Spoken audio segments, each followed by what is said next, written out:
Hello' guys, আকৌ এটি নতুন ভিডিঅ'লৈ মই সুমি শৰ্মা পুনৰ আহিলোঁ তোমালোকৰ মাজলৈ। আশা কৰোঁ সকলো ভালেই আছা। আজিৰ এই ভিডিঅ'টো ৰেডি কৰিবলৈ মোক স্পেচিয়েলি ৰিকুৱেষ্ট কৰিছিল এগৰাকী খুবেই মোৰ প্ৰিয় বা, যাৰ নাম হৈছে মিছ শিল্পী দত্ত, ঘৰ যোৰহাট। তেওঁ মোক ৰিকুৱেষ্ট কৰিছিল প্ৰেমৰ ওপৰত এটি ভিডিঅ' ৰেডি কৰিবলৈ।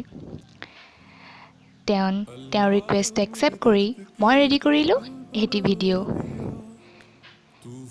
তেওঁ এটি খুবেই ধুনীয়া টপিক মোক দিছিল আৰু মই খুবেই অনুপ্ৰাণিত যে মই সেই টপিকটোৰ ওপৰত এটি ভিডিঅ' ৰেডি কৰিবলৈ চান্স পালোঁ। তেন্তে বোলাচোন ভিডিঅ'ৰ মাজলৈ যাওঁ। প্ৰেম অন্তৰ প্ৰজ্বলিত কৰা বন্তি শিখাৰ নামেই হৈছে প্ৰেম বা ভালপোৱা।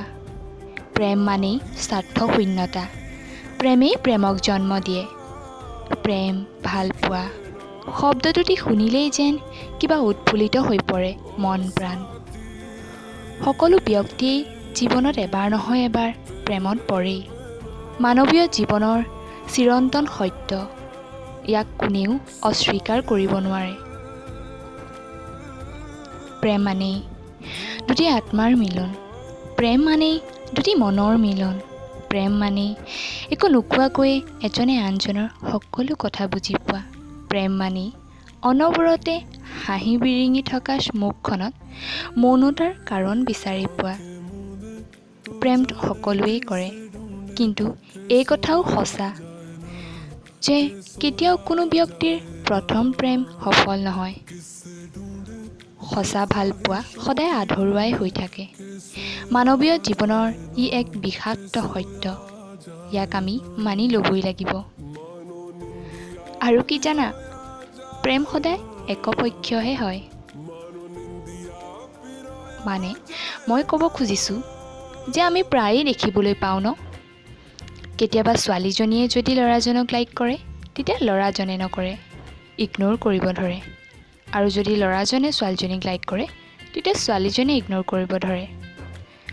আৰু যদি দুয়োটাই মান্তি হয় তেন্তে সিহঁতৰ ঘৰখনে নামানে, আৰু যদি ঘৰখনে মানি লয় সমাজখনে নামানে।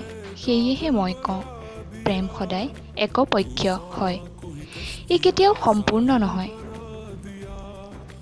ফ্ৰেণ্ডছ, মই ক'ব খোজোঁ যে অকল GF বা BFৰ মাজতেই প্ৰেম নাথাকে।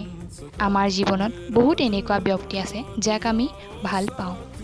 এটি শিশুৰ জন্ম সেই প্ৰথম প্ৰেম হয় মা, দ্বিতীয় প্ৰেম দেউতা, তৃতীয় প্ৰেম পৰিয়ালটো, আত্মীয়সকল, চতুৰ্থতে এজন ভাল বেষ্ট ফ্ৰেণ্ড, আৰু তাৰ পিছতহে আহে সেই পঞ্চমজন ব্যক্তি।